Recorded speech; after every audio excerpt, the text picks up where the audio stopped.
Ассаляму алейкум ва рахматуллахи ва баракатух. Мир вам, милость Всевышнего и его благословение, уважаемые телезрители. В адрес нашей телепрограммы продолжают поступать вопросы от уважаемых телезрителей. Так, Светлана Химичева из Рыбной Слободы Республики Татарстан пишет: иудаизм, христианство были неспосланы людям до ислама. Ислам является более точной верой по сравнению с ними, но не все ее исповедуют, и многие находят другие идеалы. И поэтому логично было бы думать, что будет еще более совершенная религия. Как вы думаете, стоит ли этого ожидать?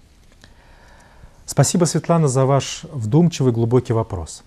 Конечно же, каждый из нас имеет право ожидать все, что угодно. Однако, если вы свой вопрос обращаете к мусульманским богословам, то все они в один голос ответят, что эпоха пророков, приносящая новые религии, давно уже завершилась. Это связано с тем, что закончилась эпоха детства человечества. Раньше люди в большей степени нуждались в подсказках свыше.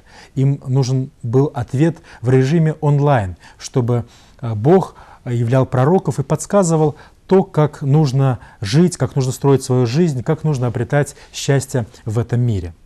Однако со временем человечество повзрослело.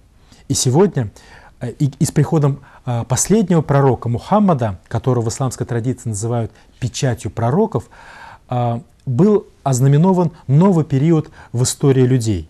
Период, когда люди, имея в руках Священное Писание, вооружившись разумом и своим сердцем, могут уже сами находить ответы на свои вопросы. Бог дает водительство через эти инструменты, и поэтому нет потребности в новой религии, потому что у нас уже есть и Священный Коран, и разум, и наше сердце, где мы можем искать ответы на свои вопросы.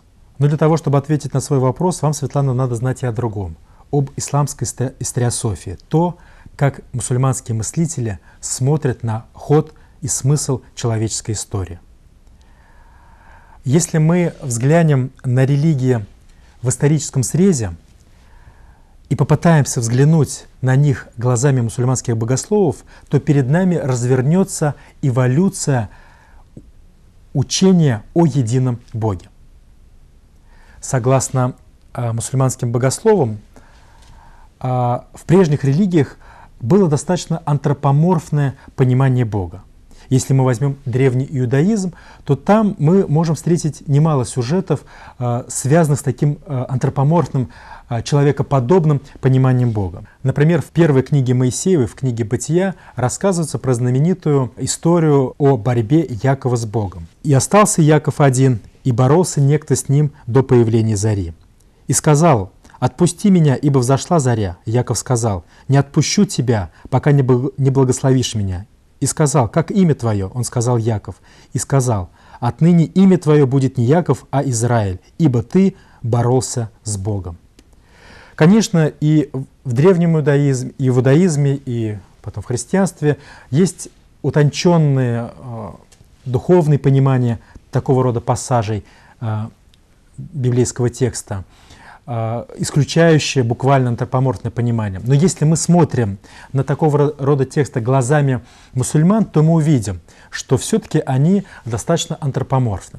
Христианство, по представлению мусульманских богословов, делает решительный шаг, уходящий от такого буквального антропоморфного понимания Бога. Бог в христианстве предстает уже как некая более абстрактная идея. Но все равно здесь есть идея Троицы, идея о том, что Бог родил Сын, что у него есть Сын и так далее. Конечно же, для христиан, особенно для современных христиан, все эти идеи, они достаточно духовны, они исключают буквально антропоморфное понимание. Но, повторюсь, мусульманские богословы смотрели на это иначе. И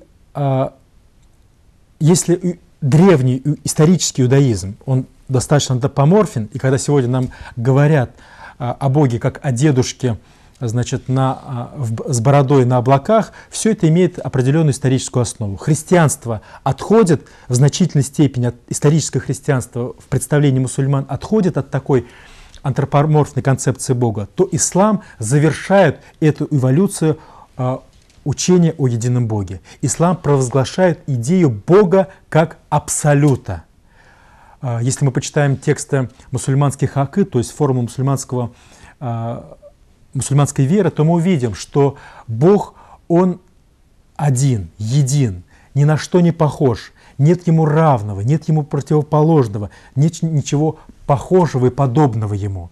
Об этом, кстати, повествует и мусульманская фраза «Аллаху Акбар». Бог превыше, Бог величественнее. Возникает вопрос, величественнее чего? Многие люди по ошибке думают, что в данной фразе идет сравнение Бога с тварным миром, дескать, Бог величественнее всего тварного мира. Но это не так, потому что невозможно Бога сравнивать ни с чем, ибо рядом с Ним нет ничего подобного, у нас даже нет точек соприкосновения, оснований для подобных сравнений. Бог величественнее, чем все то, что мы можем о Нем представить. В тот момент, как нам только показалось, что мы постигли тайну Бога, что нам показалось, что мы поняли, что стоит за этим словом, в тот же момент Он оказывается выше этого. Бог абсолют, Он непознаваем. Даже пророк Мухаммад говорил: «О Боже, я так и не смог Тебя познать». Идея об абсолютном Боге говорит о том, что ислам привнес в этот мир совершенную религию, законченную религию, религию, в которой идея Бога не нуждается в дальнейшем развитии, не нуждается в дальнейшем дополнении, потому что все, что здесь есть, все, что мы можем знать о Боге, и точнее, или чего мы не можем знать, оно все здесь заключено. Бог как абсолют, непознаваемая тайна этого мира.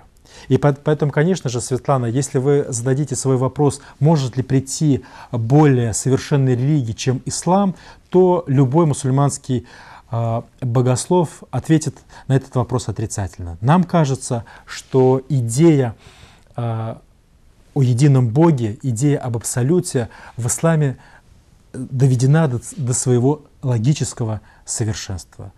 И мы имеем право так считать. Мир вам! Милость Всевышнего и Его благословения.